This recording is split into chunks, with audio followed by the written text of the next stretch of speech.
Our first speaker is Thomas Sterling, who's a professor at Indiana University, where he co-directs CREST, the Center for Research in Extreme Scale Technologies. Thomas received his PhD at MIT as a Hertz Fellow and is well known for being the father of Beowulf and winning the Gordon Bell Prize with that commodity cluster back in '97. And also during the 1990s, led a visionary series of workshops that forecast the ecosystem of petascale technology, algorithms, architectures, applications, and most famously system software. And that's what we'll be hearing about him from today.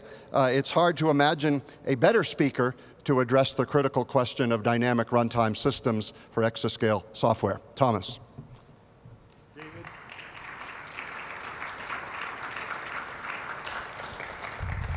Am I hot? Yeah, okay, thank you. First, I am neither going to receive an award nor give any award, so if you think that that's what you're here for, this is a good time to leave. I want to thank David and Bill Gropp and their colleagues for inviting me to give this plenary presentation to discuss a problem area and interesting topic that is nonetheless very controversial. So let me begin by making this clear. This is a controversial talk. A lot of people will disagree with at least some number of things I'm going to say. And furthermore, I think that they're right to at least make sure that those issues are better described or discussed than I'm probably in the short period of time going to do an adequate job for. So, secondly, we're in a very special time right now as we focus, we both as a nation, the US and the world, as we focus on exascale computing. And some of the issues and approaches that I will describe, which in fact will reflect work of many practitioners far beyond our own work, are in some ways or appear to be a conflict of conventional practices. It's my belief, and I may be wrong, that these approaches, although they may touch on the plans that are being put into place over the last year, is nonetheless not really within the scope of the National Strategic Computing Initiative, Department of Energy programs such as the very important exascale computing program. And the reason for this is, frankly, that there's risk. There is a greater risk to this in spite of all of the very good work that's been done. And I understand that, and I believe that to be true. Nonetheless, I believe this class of work is exceptionally important as we look not up to exascale, but we look through that imaginary line and way into the future. Remember, we are at a critical inflection point because of technologies.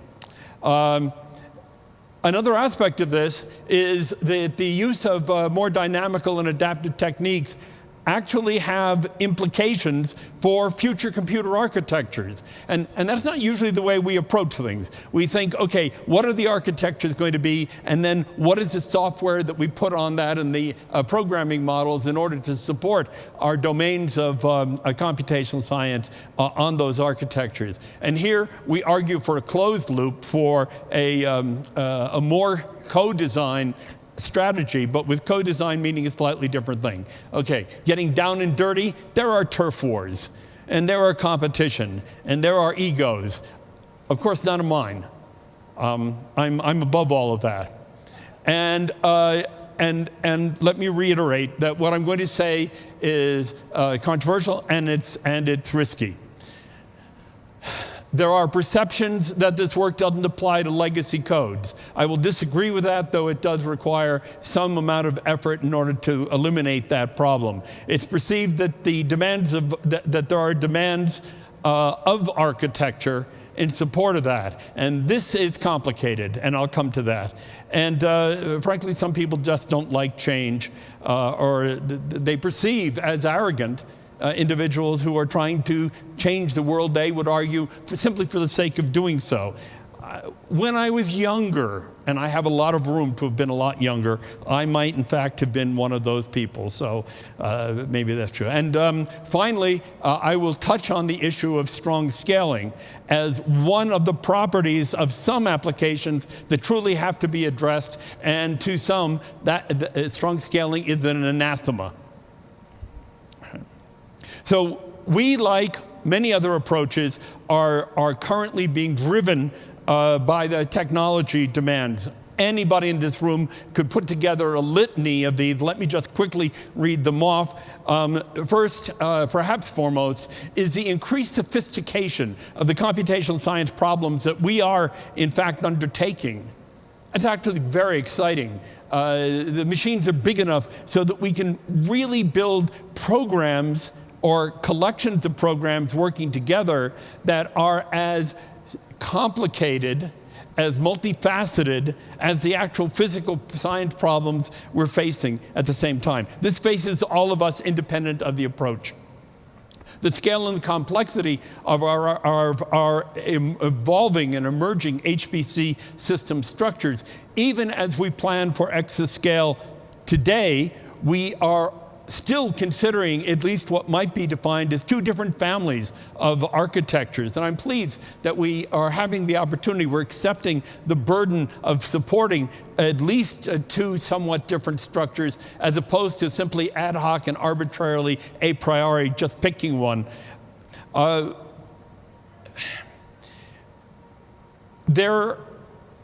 complex objective function that we face, what is it we're optimizing for after, in any case?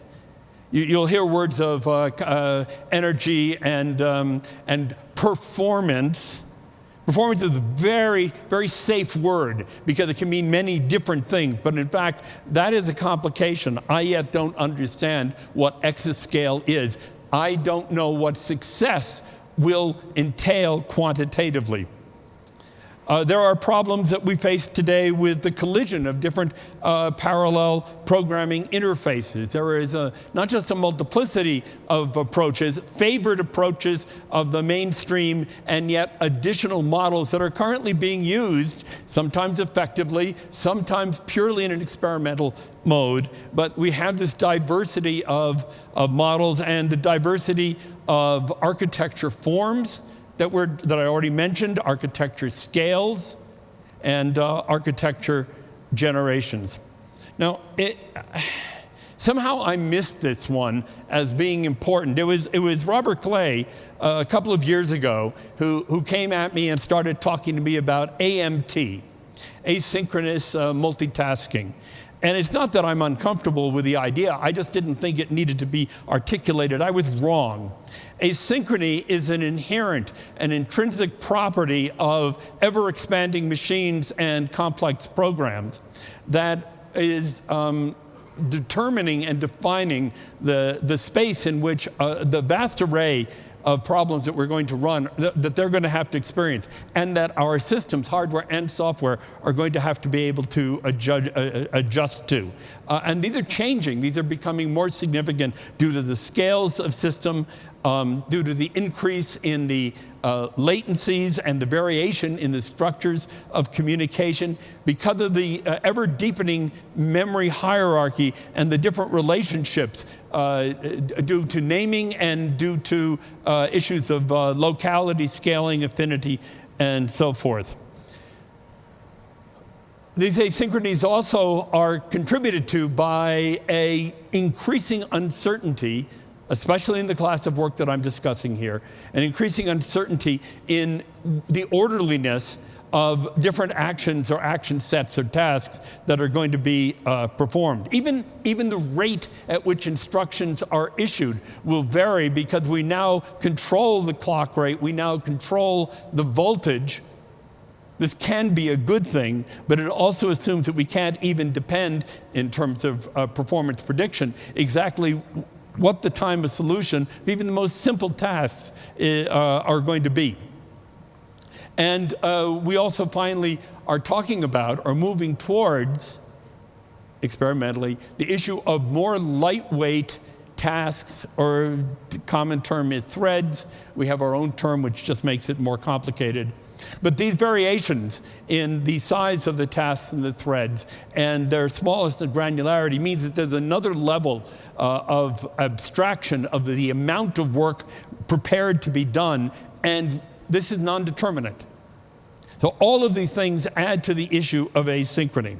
Now, I was very honored to be allowed to give this presentation. And so, unlike most cases, I sat down and I created a whole new set of slides, which means I haven't given much of this talk. But there were a few slides that I really feel just tell the story. And one of them is this one. I have used this for multiple years, but it emphasizes in metaphor the importance of the game changer that some of us believe runtime systems for certain classes of workloads and applications may be able to do. And it is simply the issue of ballistically targeting something with a projectile. Is that projectile ballistic in the sense that it is launched once with a certain amount of gunpowder pushed out by in a certain vector, and then it's free fall? And that ballistic notion is the way we've been doing a lot of our programming. We write our programs, we then compile them, and then we load them, and then hands off. And whatever is going on in the system, we don't control that anymore. Alternatively, if we take the notion of a guided computation approach, where we are in fact monitoring both the state of the computation, the application itself, as it moves towards or progresses towards its end goal, while at the same time monitoring, a term introspection is widely used, monitoring the conditions within the system itself, the hardware, as well as the state of the software. And then through some advanced policies, often uncertain, some cases yet to be determined, make adjustments to stay on track, stay on target, to meet and to optimize the objective functions that we want for our computation to take place. So the motivation for the use of runtime systems and high-performance computing, again, perhaps a litany that need not be said, but for the sake of focusing on my following comments, please let me just iterate them. Scalability and efficiency. It sounds like, motherhood and apple pie. Curiously, these are not orthogonal parameters. Indeed, it's questionable exactly what their very metrics are, their quantifiers are. We have an intuitive sense of what we want to do, but as one knows, as one increases, in typical cases, as one increases the scalability, tries to spread out a fixed problem over more and more nodes, another measure of efficiency is likely to go down. What we would like is to spread out of more and more nodes and at the same time increase the value of efficiency. But the efficiency of what? We'll come back to that later.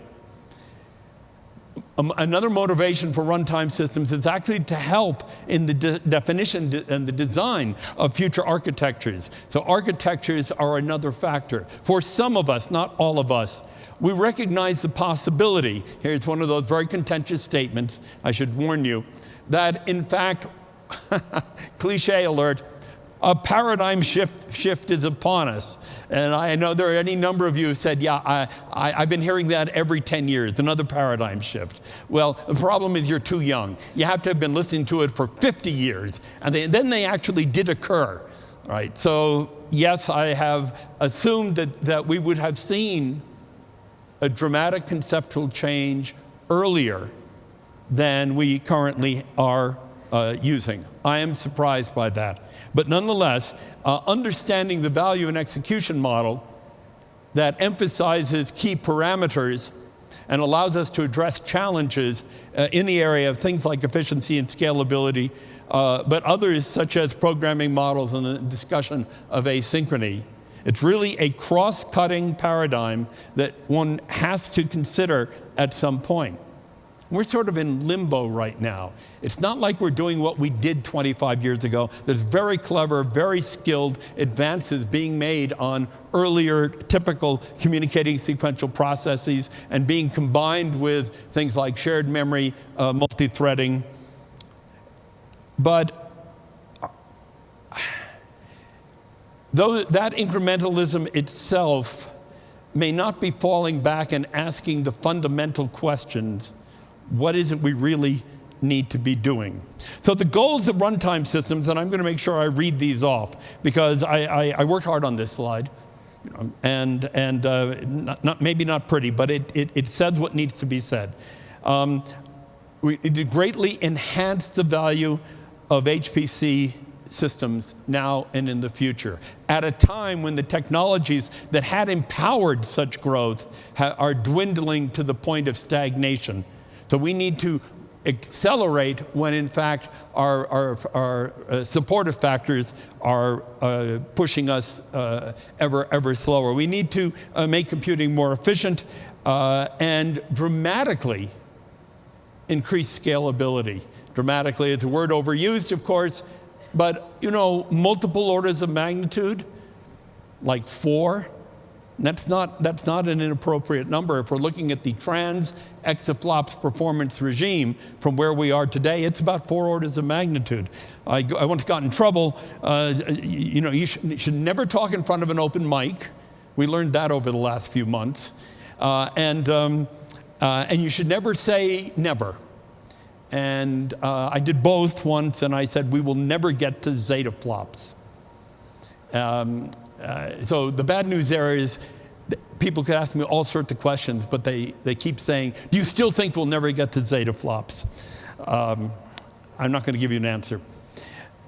Performance portability and user productivity are key, especially as our problems become more complex, as our need for precision, for accuracy in a non-determinate state becomes ever more prevalent to the solution of problems which are of strategic importance. In certain cases, mission critical. In other cases, directly related to the individual health of, at one time or another, of everybody in this room.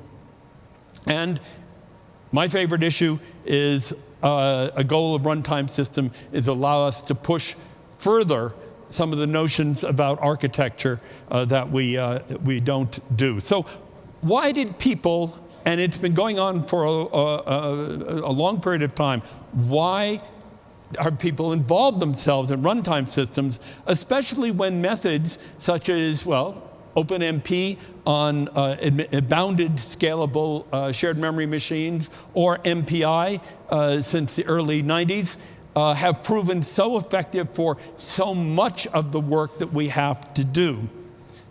What's interesting is it's not for the same reason. Different practitioners, experts, undertook these in their earlier days for different reasons.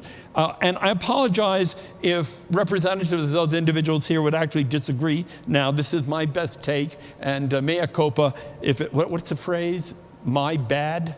Okay. So my bad.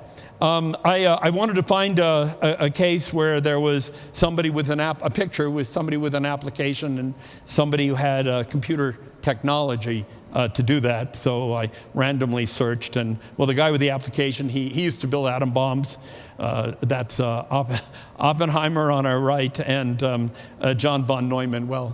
He sort of did an architecture. That's the IAS in the background in Princeton that was built under his guidance. Not the first von Neumann machine to be built, by the way. That went back at least a couple of years. Applications have certainly been an important one. Dynamic and adaptive applications, I'll show you a couple of examples shortly, fall into that category. Others cared a lot about programming models, how to virtualize, and this is for user productivity, how to virtualize that. And we've had runtime systems used for a long time in this regard. I used to program a lot in a programming language, Lisp. Now, maybe none of you have heard of that, but Lisp was really a cool language. I mean, I am not a religious person, but if there was a God, it was a Lisp interpreter. More familiar to some of you are the Java virtual machine, Python. These are other cases where runtime systems play, but they're not there for the purposes of performance. They're there for the purposes of advanced or abstract semantics and user productivity. Closer to the issues of performance are examples of Habanero C. I'll say a little bit more about that. Vivek Sarkar and his very capable team. I believe this actually started before he went to Rice back in Project project with IBM. And then UPC with my colleague and friend Bill Carlson, where they wanted to take advantage of a particular class of architecture feature developed by Steve Scott on the Cray T, I'm going to get it wrong, T3E?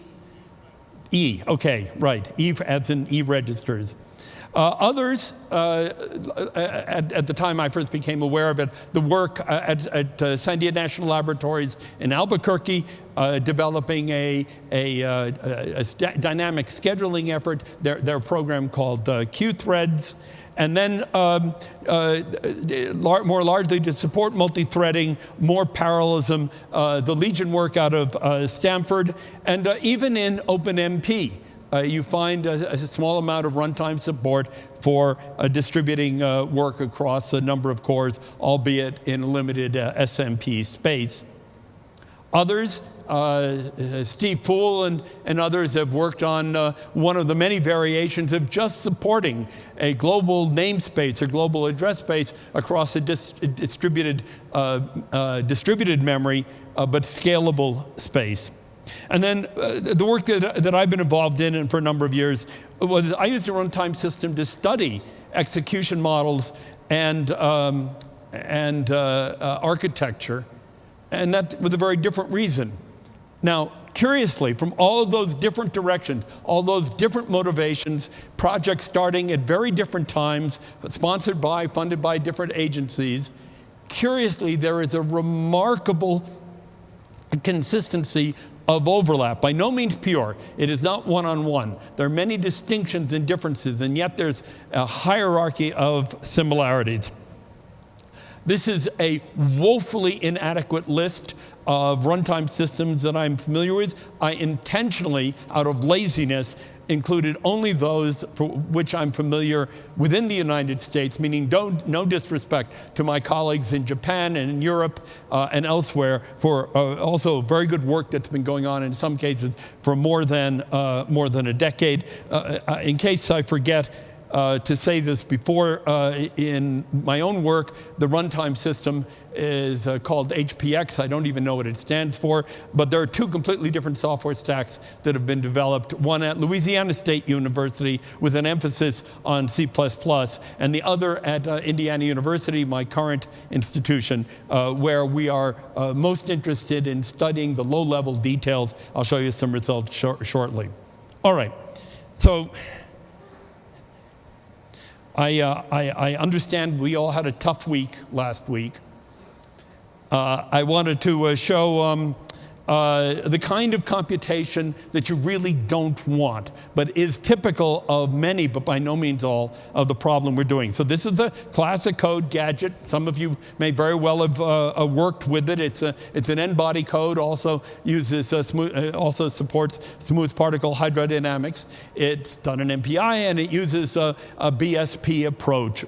Very conventional, very typical. I know that any of my colleagues who support a particular modality of doing computation will leap up or want to and say, well, we didn't have to do it that way. I accept that. All right, but we do that way in many cases. And here, I had to change the colors because here being, well, in Utah, red had to be good and blue had to be bad. So I've done this, but as you see in each epoch, there are about 128 cores, 128 threads, and in each case, you see that the progress is being done by the work across the time frame on the simulation time horizontally. But what's clearly visible is because of the non-uniformities, the irregularities of the computation for a number of different reasons, you find that the epochs of the simulation computation are constrained by the slowest of the threads in each epoch. We are overly bound by the global barrier synchronization. Now, having made that statement clearly implying a deleterious aspect, there are many positive things about this form of computation in terms of thread safety and having a good sense of the the way the computation will unfold, even a prediction of the performance. But this is the blue shows wasted time, and by the way, that translates to wasted energy. So the runtime strategy that are adopted by many who are both exploring and using runtime systems is to really let the machine remove much of the programming burden from the parallel programmer.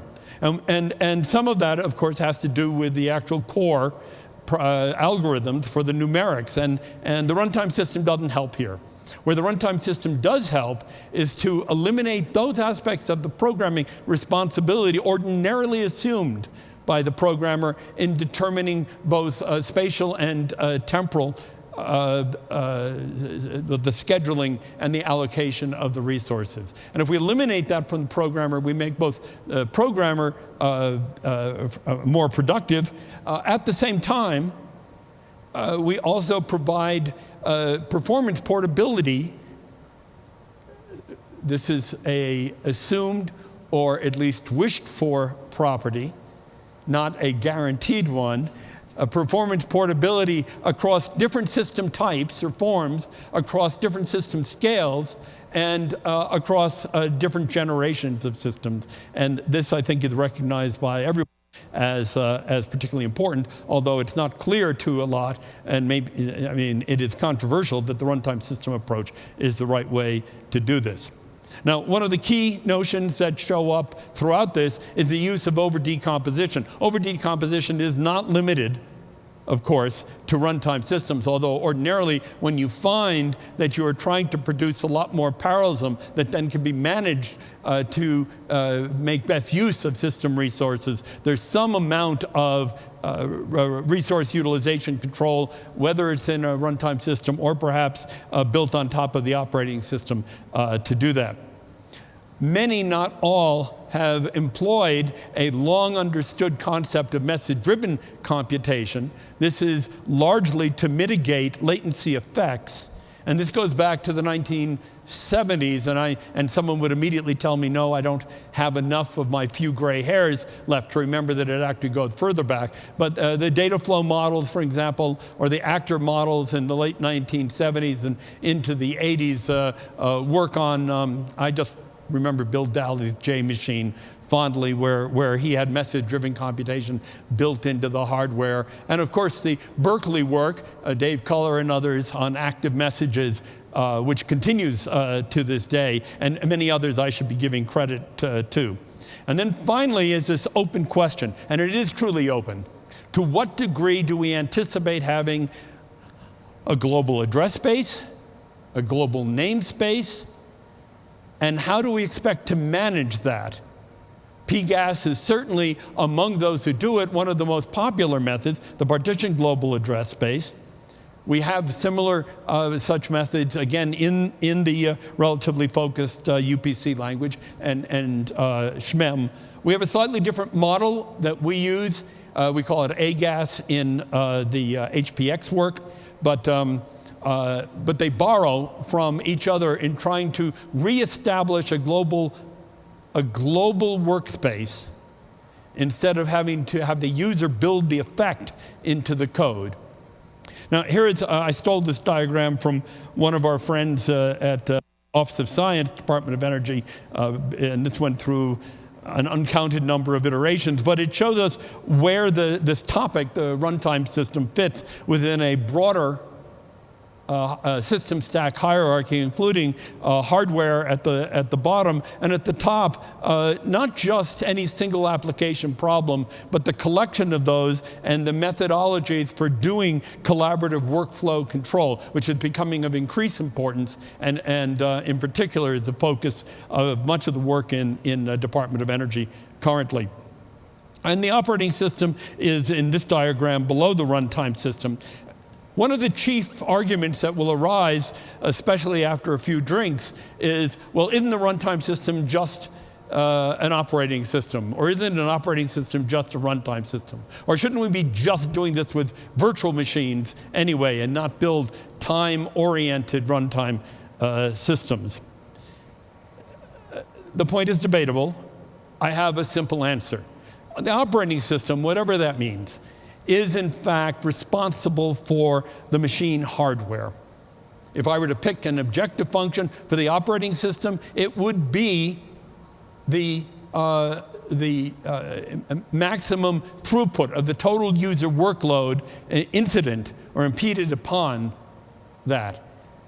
The runtime system may look at a single user application. It's ephemeral in that sense. And this implementation of the runtime system for a given application to pick a performance metric would be time to solution. So here you have a healthy contention between the runtime system and the operating system. And for these reasons, I actually do consider them to be different in terms of the physical attributes or measured against time. The other one, of course, is the logical attribute. The operating system doesn't understand about the requirements of the applications. The runtime system doesn't know about any of the other applications that have to run. They don't have the smarts to be able to provide some global optimization. Let me mention just a couple of systems, and I had already shown you there is a plethora of such systems to be considered. All of them currently either under development or being expanded and extended, many of them being used for real applications. But probably one of the older ones, and therefore the ones that are frankly more mature, and I accept that, is Charm++. From the work of Sanjay Kali and his many good collaborators at the University of Illinois in Urbana-Champaign. I sent Sanjay a note yesterday. I said, "When did you start this project?" And his response back to me was, well, which time? So I will pick a number for you, and it's about 1993. Which, by the way, happens to be about the same time that the MPI committees were just beginning to work on the first definition of MPI 1, while the very, very strong team at Argonne was doing the first reference implementation of MPI 1, MPICH or MPICH. Here they developed the notion of individual objects on which separate operations could be performed, and in which the determination of place and time of execution was not predetermined. And this is the recurring idea that happens again and again. And the second thing is they wanted space to be a variable, not just time. Asynchrony was even an issue to them, named at that time as much as 25 years ago. They claim that their work is mature, and I fully support that statement and that claim. Sanjay received the Fernbach Award a couple of years ago on this virtual stage for the application NAMD, a molecular dynamics application that was enabled by, indeed, that partly drove the development of Charm++. Another runtime system of interest I consider to be strong is OCR, or the Open Community Runtime, developed in part, as I said before, to support a programming model. This is somewhat different from what was driving the Charm++. And the programming model itself emerged out of IBM during, I'm going to get this wrong, the HBCS program, when you were running Cascade? Okay, thank you. Here, with a borrowing from such things, Vivek Sarkar developed Habanero C, and with the growing impact of C++ in the APIs. And it too was again a multitasking, a separate thread, some kind of a global namespace, although I'm going to be a little fuzzy on that. And they have produced a lot of good experimental results on this. And I'm showing you that, by the way, these slides came both from Sanjay and Vivek, so I'm not in any way responsible for corrupting them mostly I did a little editing here. So one of the strengths of OCR is that it has attracted a broad community. There too, there are multiple software stacks that are trying to do it, but it is a fluid definition which is evolving even now. Vivek and I met in Houston, one of the times when Houston was above water, and went through the space of their work and their interests and our work and our interests, and we found tremendous room for cooperation without trudging over each other's toes. And this tells me that there is real opportunity if the community as a whole can come together in which, without overly constraining future evolution of runtime systems, we can in fact come up with more unified, more mature, and frankly more useful for a broader community. The work that I've been directly involved in, the runtime system is called HPX5. Again, I don't know what that means. And this is a crude block diagram of some of the key elements that HPX5 supports today on a number of different classes of systems. And let me jump ahead because I want to show you this diagram. As I indicated, the original motivation for our work on a runtime system was to experiment with what we thought and think is a deeper idea of a possible paradigm that we learned from a lot of experiences, not the least of which was from the gentleman sitting up here in the front row. I'm a student of Burton Smith. I have ever been so since I was a graduate student at MIT, and that seems to keep on going right up until this week, so I'm not expecting that to end anytime soon. The importance of building hardware to support the necessary flexibility in controlling the software in light enough elements of tasking that the issues of latency and starvation can be addressed, while at the same time providing hardware mechanisms to mitigate overheads. This was as true for the MTA as it is today as we look at systems of much greater scaling. This shows that we support a form of local tasks. We call them compute complexes, just to confuse everybody. The reason we don't use the term threads is because threads implies sequential instruction issue, and we presume, at least in the abstract, something more data flow-like for that purpose. The ARCs you see support message-driven computation, another concept to which I've already referred. Without going into detail, but alluded and existing in the work that Vivek, for example, has been doing, is the use of local control objects. That's our term for things like futures and data flow constructs that address and manage the asynchrony that we take on. And then there's the challenge of heterogeneity, and around all of this is a global namespace, a global address space, and not one that is pinned like PGAS, but rather one that can slowly migrate across the system for load balancing and rearrangement, even in the presence of faults. Looking more detailed, this is the life form of an executing task within the Parallax and HPX domain. And one of the resources that it recognizes, and I think this is important and perhaps not fully embraced by the rest of the runtime community, is that the runtime system itself is a resource of finite capability, and that the computation itself has to be allowed to be more expansive than the limited resources of the runtime system. That may seem like much ado about nothing, but it makes a tremendous difference in the ability to respond to react to the growth of a computation, which may in fact be undetermined at the time of load and runtime.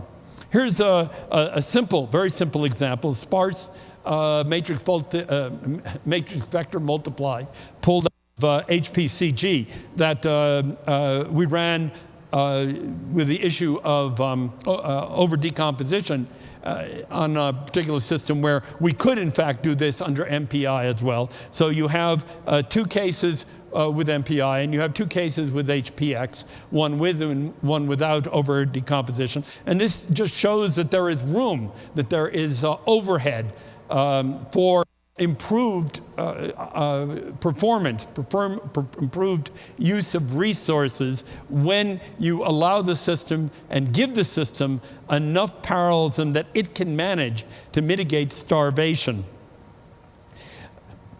Another problem that we've worked on, I felt it was a pretty complicated problem, is like modeling the human brain. I don't think we've gotten it completely right. It hasn't gotten to the point where it says, ouch, every time we send some more data into it. But this is done with our colleagues at École Polytechnique Fédérale Lausanne, forgive the mispronunciation, EPFL, within Switzerland. A young colleague of ours who had actually spent many months at Indiana University working on a fairly detailed model in computation. This is the Blue Brain Project. They do some of the best work in the world, and we're at a point where we're able to extract the parallelism not merely because of all the neurons, but because of the elements of the neurons themselves. So we decompose the neuron structures. This gives us more parallelism and therefore more scalability. Now, the performance that we've achieved, we'd like to declare a success because we're not 10 times slower than every other method. We're actually a small percentage better than the other examples that we've run. But at the same time, because of issues related to overhead, we have not as yet been able to make the dramatic performance improvement that is necessary in order to actually have the impact, the real-time impact that's required in which we can change brain science. Now, I just realized that I'm on the wrong side of the room here, so I'm going to wander over and see if I can make this work.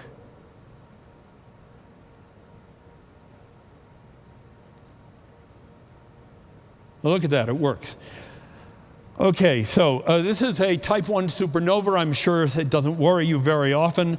When one of these stars blows up, there are actually 2 shock waves, one coming in from the inside faster than the one on the outside.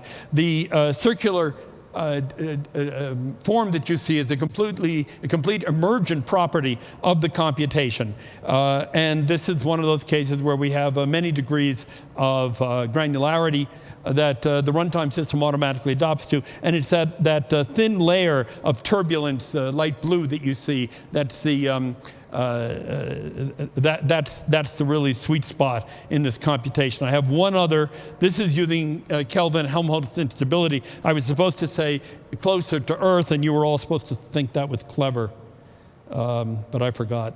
Okay, here we go.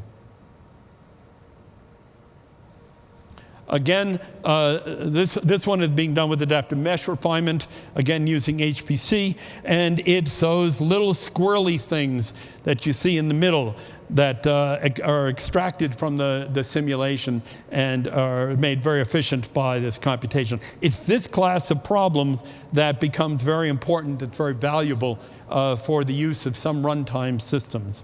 But not all applications benefit from runtimes. So one of the things we've had to that we found very humbling, and others as well, is not one size does not fit all. There are any number, in fact, a vast number of applications with key properties that are best served by various communicating sequential processes models like MPI. When they're uniform in regular execution, when the mostly the local data is accessed, it's not randomly going all over the place, that the data structures are static, and that you're able to exploit coarse granularity that minimizes overhead. These are problems that work, frankly, not so well with runtime systems. And in fact, where active scheduling policies can have bad effects. I think here, okay, Lulish. Many of you will know the Lulish application. I'm aware, I know where I am, David. I'm watching the clock. And here's a case where we have painfully struggled to get comparable performance on relatively small number of nodes and cores. But by the time we get out to more than 30,000 cores, we're off by anywhere from 30% to 50% in terms of performance.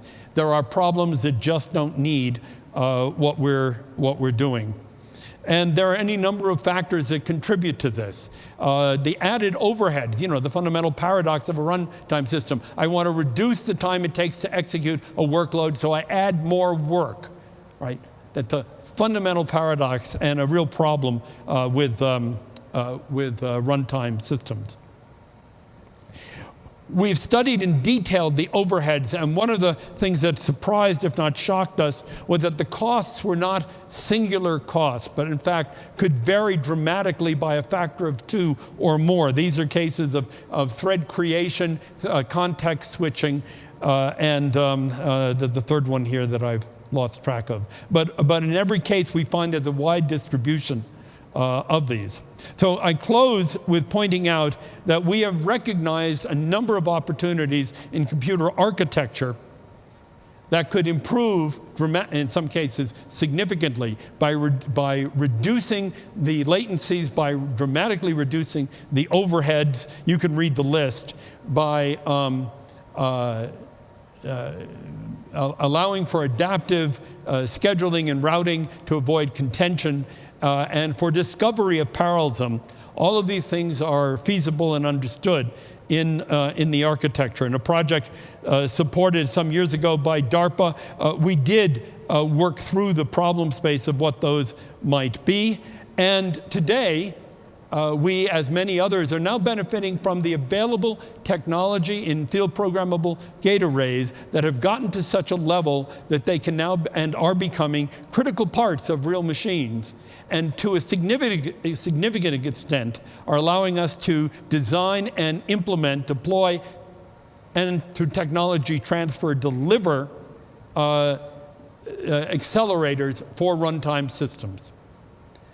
And in closing comments, the purpose of this presentation was to remind the high-performance computing community that even as under funding constraints and other challenges, we must pick a more narrow path. We must not lose fully the opportunity of conducting research, exploring, even doing curiosity-driven research.